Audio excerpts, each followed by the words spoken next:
4 hari menjabat sebagai presiden, pemerintahan Prabowo Subianto di demo Serikat Buruh di Patung Kuda, Jakarta Pusat pada Kamis kemarin.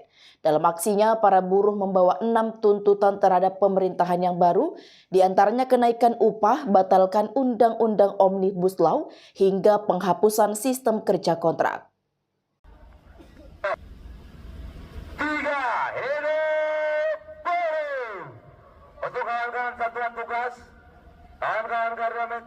Ratusan demonstrasi berkumpul di sekitar Patung Kuda Jakarta Pusat pada Kamis kemarin sebagai respon terhadap pemerintahan baru di bawah kepemimpinan Prabowo Subianto.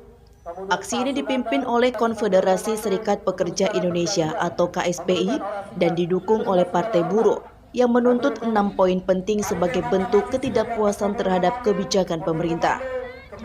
Para buruh memprotes dengan mengangkat sejumlah spanduk dan bendera, menyuarakan 6 tuntutan utama, yaitu mereka meminta kenaikan upah minimum sebesar 8 hingga 10% untuk tahun 2025.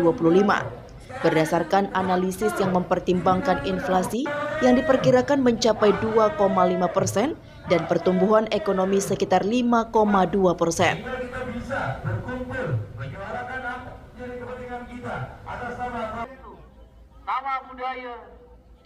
Total estimasi kenaikan jika dihitung secara kumulatif mencapai sekitar 7,7%.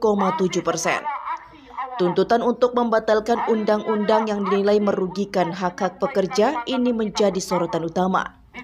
Penghapusan sistem kerja kontrak.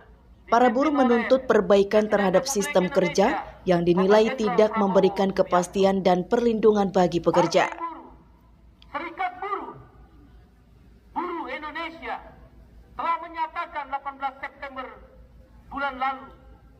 Presiden KSPI Said Iqbal memberikan orasi di tengah kerumunan, menggarisbawahi pentingnya tuntutan kenaikan upah yang layak. Ia menyampaikan bahwa kondisi kehidupan pekerja harus diperhatikan secara serius oleh pemerintahan baru. Dalam orasinya, Iqbal menekankan bahwa hak-hak pekerja harus dilindungi demi kesejahteraan masyarakat luas. Ratusan ribu buruh akan bergabung di aksi-aksi tersebut secara total ya di daerah-daerah. Tuntutannya adalah 1. Naikkan upah minimum 8% sampai 10%. 2. Cabut Omnibus Law Undang-Undang Cipta Kerja. 2 ini selaras dengan apa yang disampaikan pidato kenegaraan di MPR oleh Bapak Presiden Jenderal Prabowo Subianto, yaitu yang kuat membantu yang lemah bersatu. Ekonomi tidak neoliberal atau kapitalis, tapi ekonomi Pancasila. Nah, upah murah, sekarang kan daya beli udah turun 30%. Itu kan adalah neoliberal. Orang kerja tapi nggak bisa beli barang. Orang 3 tahun yang lalu, 3 tahun berturut-turut tidak naik upah. Masa kerja nggak naik upah? Barang naik. Ekonomi tumbuh, tidak krisis. Terus 2 tahun terakhir naik upahnya pun 1,58%, di bawah inflasi 2,8%. Itu kan neokapitalis, melindungi pengusaha pemodal.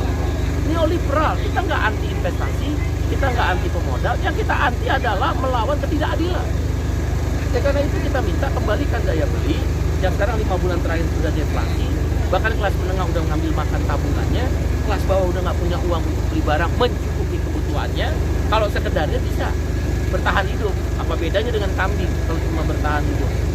Karena itu kita minta naikkan daya beli buruh, salah satunya dengan menaikkan upah minimum 8% sampai 10%, inflasi 2,5%, pertumbuhan ekonomi sekitar 5,1%, sekitar 7,6%, ditambah yang kemarin nombok 1,55%, kan antara 8 sampai 10%. Logis banget. Dan jangan pakai kenaikan upah itu PP nomor 51 tahun 2023. Karena ada batas bawah, batas atas, siapa yang bikin? Siapa yang nyuruh? Pak Prabowo melalui kesempatan ini, Bapak adalah presiden yang kami dukung, kami cinta. Tolong bantu rakyat kecil ini, bantu buruh. Pemerintahan yang lama menggunakan rumus yang nggak ada dasar hukumnya, nggak ada batas bawah, batas atas. Seluruh dunia juga nggak ada. Saya mantan ILO governing body di kantor di Geneva. Dan outsourcing adalah perbudakan modern. Kenapa itu masih ada? Mereka itu cabut Omnibus Law Undang-Undang Cipta Kerja. Orang dikontrak tanpa henti, terus menerus seumur hidup, outsourcing seumur hidup. Itu kan berarti neoliberal. Nggak naik upah, neoliberal. Daya beli turun, neoliberal. Outsourcing, neoliberal. Dan itu bukan kebijakan Bapak Presiden Prabowo. Justru kami mendukung.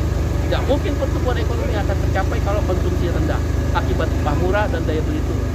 Untuk mengejar pertumbuhan ekonomi yang kami dukung, harus naikkan upah dan cabut Omnibus Law Undang Cipta Kerja setidak-tidaknya klaster ketenagakerjaan dan perlindungan petani. Bila mana ini tidak didengar, mogok nasional tanggal 11 dan 12 November dan atau 25 dan 26 November 2024. 5 juta buruh stop produksi, keluar dari pabrik, melakukan pemogokan nasional di 15.000 pabrik seluruh wilayah. Demikian, terima kasih. Terima kasih.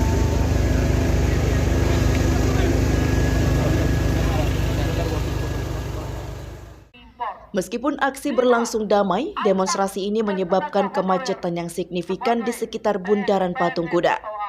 Penutupan Jalan Medan Merdeka Barat yang mengarah ke Istana Negara menambah parah kondisi lalu lintas, mengakibatkan antrian kendaraan yang cukup panjang.